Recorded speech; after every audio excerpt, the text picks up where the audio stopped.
the effect that the non-appearance of the respondent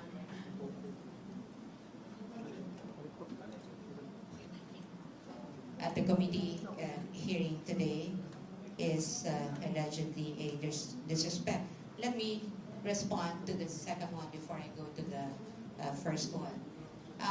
We regret that that's how the good representative feel, but we also had very clearly in our letter and with good intentions, because it is our duty as lawyer to put the defense or best defense available for our client. And at this point, we really feel or we believe that the committee really has no jurisdiction to conduct any form of trial. There was no disrespect intended because in fact, we had responded to the invitation that was extended to us, signed by the chairperson of the committee, and we had submitted this even before the committee hearing today. So we don't know, we don't understand how that could be a form of disrespect. Nonetheless, let me address your question on the statement that what is being done at the committee level is a preliminary investigation. And they may be referring to the comparison of the committee level proceeding as akin to a preliminary investigation. However, if you have taken note of the past statements by members of the committee, and this is not even something that we said or stated, the term mini trial did not come from the defense. The term mini trial came from members of the committee. And in fact, you only have to look probably in the internet or search them yourselves to know that there have been statements to this effect that what the committee will do is sort of a mini trial.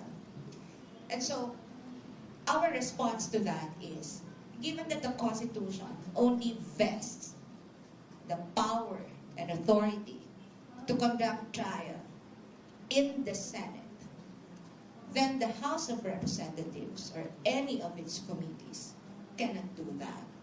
And I think this is very clear also in the Duterte ruling, both in the 2025 and 2026 decisions of the Supreme Court, that constitutional parameters with respect to the conduct of the entire impeachment proceedings should always be complied with, especially given that it's not only a purely political proceeding, it is also a legal proceeding, and therefore must comply with the fundamental law. And what is our fundamental law? Our fundamental law is the Constitution. You don't even have to write it in any contracts or agreements or any rules. It's written in every rules, in every contract. That's how fundamental the objection of the respondent is to the committee proceedings. Good afternoon, Attorney Joseph Pedraco from Manila Police. In asserting the unconstitutionality of the House jurisdiction over the impeachment complaint, what are we trying to achieve here, Puba? Are we trying to stop the House hearing? Or have we made any legal move na ipahinto to? Or it's just a mere position ng defense team? Well, for now, that's really the position of the defense team. Unconstitutional yung nangyaring proceedings, di ba? Ngayon, ang tinitingnan natin, ang sinasabi talaga natin dito, just to simplify things, sa Constitution, very clear naman yung nakasulat. No? Number one, ang initiation ng impeachment proceedings that belongs to the House. That's the exclusive power of the House. We're not contesting that. But, pagdating sa trial, that power exclusively belongs to the Senate. Napaka-clear niyan. Kaya ang sinasabi lang namin dito is hindi naman pwede dito sa pag-initiate lang ng proceedings nagkakaroon na ng tinatawag na namin na mini-trial.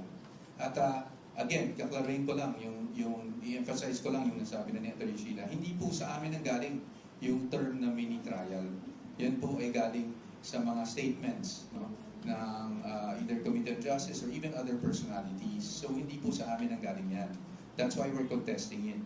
Ngayon, ano ba ang trabaho para sa amin ng Committee of Justice? At least sa aming pananaw, and again, with all due respect to the members of the committee and the committee itself, ang trabaho po ay to determine, sabi nga nila, kung ito ay iaakit na sa plenaryo at iaakit na eventually sa Senado, hindi ba? So ang parati namin sinasabi, kahit sa previous interviews ko, ang gagawin lang naman is to evaluate the complaints and the evidence at hand. No? Kung ano yung mga naka-attach na ebidensya doon sa complaint. So yung pagpapatawag ng mga witnesses and all those things and asking for documents, that goes well and beyond, di ba? Yung evaluation lang kung ito ay dapat mapunta na sa plenaryo at nang sa ganun ay maiakat na sa Senado. So sa ngayon, are we going to question this? Kasi I think that was your question talaga. Of course, that possibility is always there, di ba? But hindi po na kami magsasabi ng anything categorical. Ito ay dapat pag-usapan hindi lang namin, pero pati na ng aming kliyente. At titingnan natin kung anong mangyari. That's why we have been monitoring these proceedings from day one. And then we'll let you know kung meron na kaming desisyon tungkol doon. Sir, follow-up na lang. Since you are acknowledging that the House of Representatives can initiate the impeachment trial, the impeachment proceedings or whatever, bakit dun po sa process na yun, we're not attending doon sa mga invitations ng House of Representatives? And follow-up is, are we surely attending the Senate hearing once it prospers, the case prospers? Number one, dun sa tanong niyo po, it's not just we're acknowledging, no, that's clearly stated naman in the Constitution na sila talaga ang exclusive power to initiate impeachment proceedings. Why are we not attending? I think it was clearly stated in our letter. It's because we are objecting. There's a fundamental objection to the proceedings itself because for us, this goes well and beyond what is contemplated within initiation of impeachment proceedings. As to the Senate, wala pa tayo doon, no? Pero pag dumating man doon, talaga namang kami naman ready na sagutin. Parati naman natin sinasabi, ready nating sagutin ang mga alegasyon laban sa Vice Presidente sa tamang forum. And at sa atin, pagdating sa pagkakaroon ng trial, whether mini trial or full-blown trial, that is not in the House, but that's actually in the Senate. Thank you.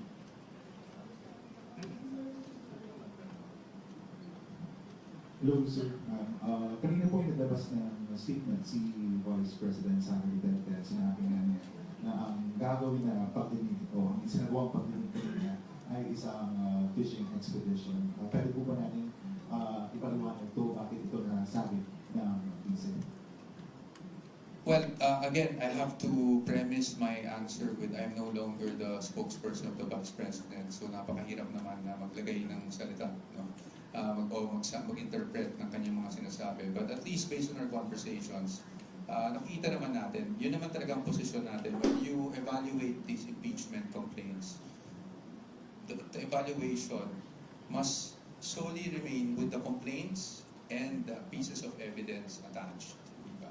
Ngayon, if you will go beyond the evidence attached and start asking for documents left and right, when our first argument nga, kung matatandaan nyo, is wala man lang ultimate facts yung complaints. And then yung mga naka-attach na ebidensya, wala rin naman doon na nagsasabi o nagpapatunay na may krimen na kaagad na nangyari. And so if you go beyond that, that is what we're saying na fishing expedition. No? Malamang yun na rin ang pinaparating ng ating Vice Presidente. Pangalawa, katulad ng mga issue na nilabas sa kanyang salin, doon sa desisyon ng Supreme Court sa Duterte versus House of Representatives, malinaw na nakasaad doon na ang impeachable offense ay yung mga offense na allegedly na commit ng impeachable official within his or her term. At malinaw naman doon sa pinakita na karamihan doon sa hinihing documents ay not within his or her, within the term of the Vice President in this case. So, marahil doon nagagamit ng ating Vice Presidente.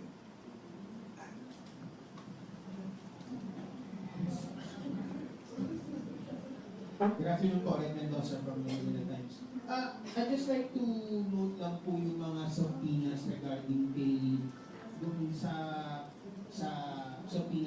Saleh. Congressman Yusuf Piquez said na it's a form of fishing expedition. That's why we objected to the motion raised by the panel. Pero sa tingin niyo po ba, pwede ba po na natin ma-control ito or ma-prevent itong pagkuha ng mga salay? Kasi yun nga, as Rufus Opigas nga, sa legal expert saying na it's a fishing expedition. And baka nga po pa ito sa nangyari sa Corona impeachment trial na naging fishing expedition na. So, what's your take po doon sa mga sabina sa SALED ni BP and pati na rin yung mga bank records na rin kay BP and kay Atty. Matt Scarpio? Alright. I think I've made this clear and also, again, say that if the objection of the respondent goes into the matter of jurisdiction, meaning does the committee have any power or authority to conduct a mini trial or whatever it is that they will call it, including the examination and cross-examination of witnesses, issuance of compulsory processes for the introduction, reception, and examination of evidence. Our position has been made clear in the letter. That authority and all the incidents of that authority should only be exercised by the Senate. Because why? Again, we go back under Article 11, Section 3, Paragraph 6. It's only the Senate that can conduct trial, that can examine witnesses, that can cross-examine witnesses, that can issue subpoena for the production of evidence. In fact, if someone here earlier asked, this is akin to a preliminary investigation, you know, under the current rules of preliminary investigation and inquest proceedings, even the matter of deciding or resolving the complaint is only limited to the complaint and the counter affidavits of the respondent and other affidavits and the evidence at hand. Nothing beyond evidence at hand. And let me clarify this because it might be that the idea that just because a respondent did not appear and sent a letter instead through the lawyers stating the reasons for non-appearance, which raises issues on jurisdiction, doesn't mean that she or us or we are just raising technical issues. Because I think every lawyer knows that the matter of jurisdiction is always substantive. Cannot even be waived, cannot even be, subject of any agreement. Once a body, once a tribunal acts beyond the powers vested in it by the Constitution, that cannot be allowed.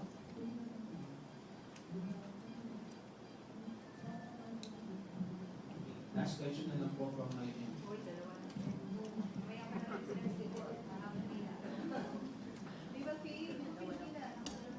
Good afternoon po. Kaya Kayasa from the Philippines Star. Sir, just to be categorical about it, so may plan kayo to question unconstitutional yung proceeding sa House. So kailan kayo magdi-decide na mag-file na ng petition sa Supreme Court? And second po, ano po yung magiging action natin next? Meron bang 3 hearings pa ang House Committee on Justice? So ganito na rin po kayong scenario natin na walang a-attend ng mga lawyers except sabi nyo a-attend kayo dahil may subpoena kayo. Walang a-attend na lawyers and even si Vice President Sara Duterte. Well, number one, hindi ko po sinabing may plano. Ang sinasabi ko lang po is, of course, there's always that possibility. Alam nyo, maraming nagpe-frame the past few weeks. Sinasabi, aakyat yung mga yan sa Supreme Court. As if it's a wrong thing. Our job as lawyers is to protect the client and the rights of the client against harassment and all of these kinds of things. And And sa ngayon, ang sinasabi namin is that is always a possibility. Especially since, itin ko lang yung sinabi ni Atty. Sheila, our objection to the proceedings is fundamental. Hindi to mere technicality. We are saying na ang sinasagawa ngayon ng committee, at least sa aming pananaw at sa aming posisyon, is labas na sa kapangyarihan nila dahil yung trial, mini-trial, full-blown trial is really vested upon the Senate. Ngayon, pagdating sa susunod na hearings, hindi muna kami magkokomento ma'am tungkol dyan. Dahil syempre, we are monitoring the developments as they come. And as lawyers, although of course, we are ready to anticipate anything and everything that comes, we are also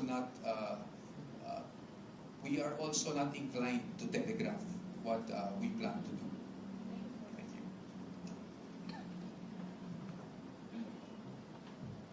Good afternoon po, Eliza Insigne from IBC News. If ever the Senate conduct the hearing, can we expect your appearance as well, the appearance of VP Sara?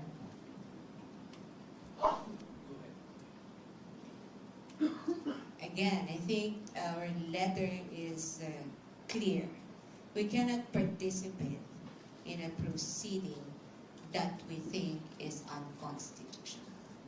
We cannot have the Vice President appear before a body exercising power or authority that is vested by the Constitution in another tribunal.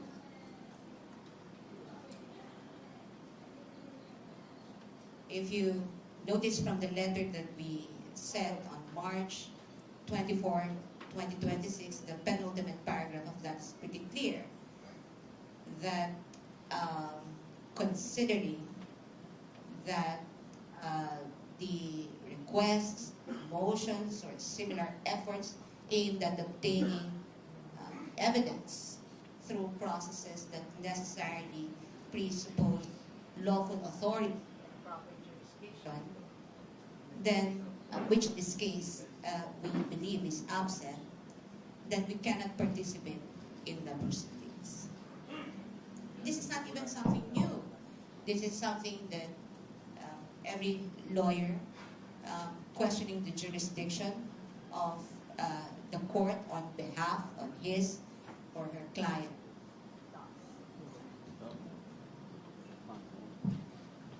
Definitely po. Attorney. Parang iteration lang ng mga question. So since you are not recognizing the jurisdiction of the committee, hindi niyo po iko-comply ang any subpoena na hindi expected si Vice President o you na mag-appear sa House hearings. Yun po. Let me clarify that.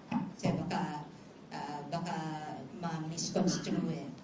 What we are not recognizing is the authority or power to conduct mini-trial. Now, with respect to the power of the House of Representatives to initiate impeachment proceedings, that's stated in the Constitution. We recognize that. Again, what we do not recognize is the authority to conduct any form of trial. So, since they will be conducting 4 hearings, no? So yung tatlo, practically, mini trial na yan. So, walang participation. We can't tell you yet what will happen in the next weeks until the committee concluded its proceedings, because as you know, the committee has just finished the hearing this afternoon, and we have yet also to receive any invitation or notice for the next hearing. But what I can tell you is that every step that we will take from here on is deliberate. And those steps would be primarily to protect the interests of our client.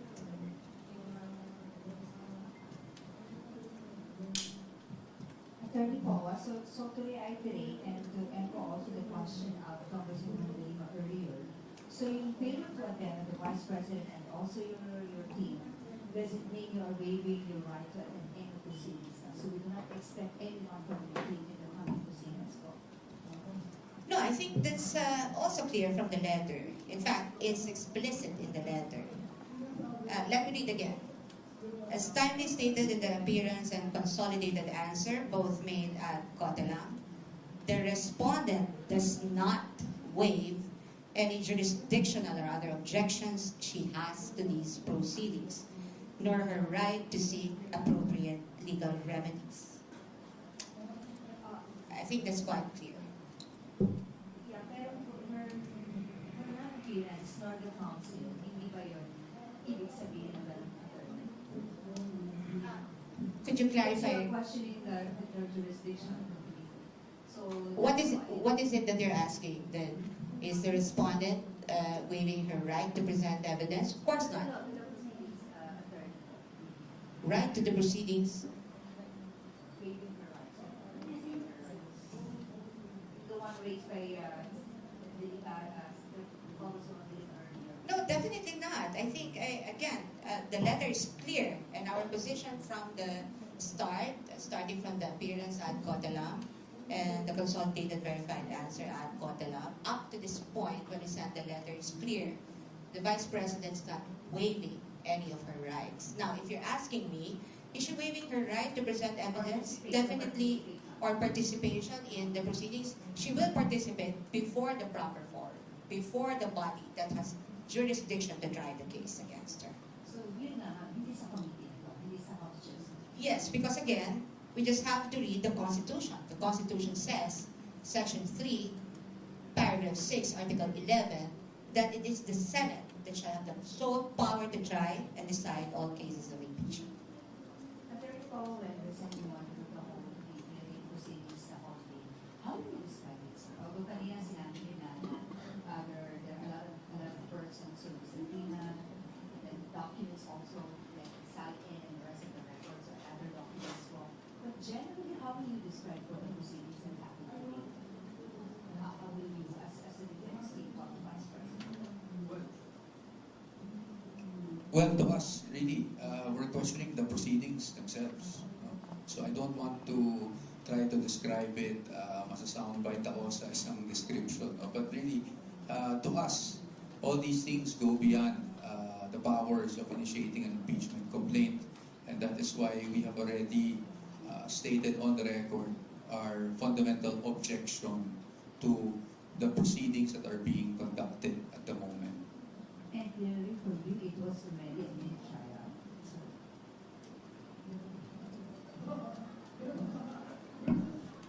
Well, for us, ma'am, again, our position is that yung mini-trial na salita, hindi sa amin ang galing. Yan ay galing sa ibang tao. Pangalawa, again, I'd like to reiterate the position. Kung ang evaluation lang na dapat gawin dito, ay kung ito ay dadalhin, i-recommend, no? Na dadalhin sa plenaryo, kakaroon ng articles of impeachment that will be transmitted to the Senate, dapat ang gagawin dito, ang evaluation na gagawin dito ay limited lamang doon sa mga complaints at doon sa mga naka-attach sa complaints. Kasi doon mo malalaman kung may basihan ba talaga, kung meron ba talagang impeachable offense laban sa ating Vice Presidente.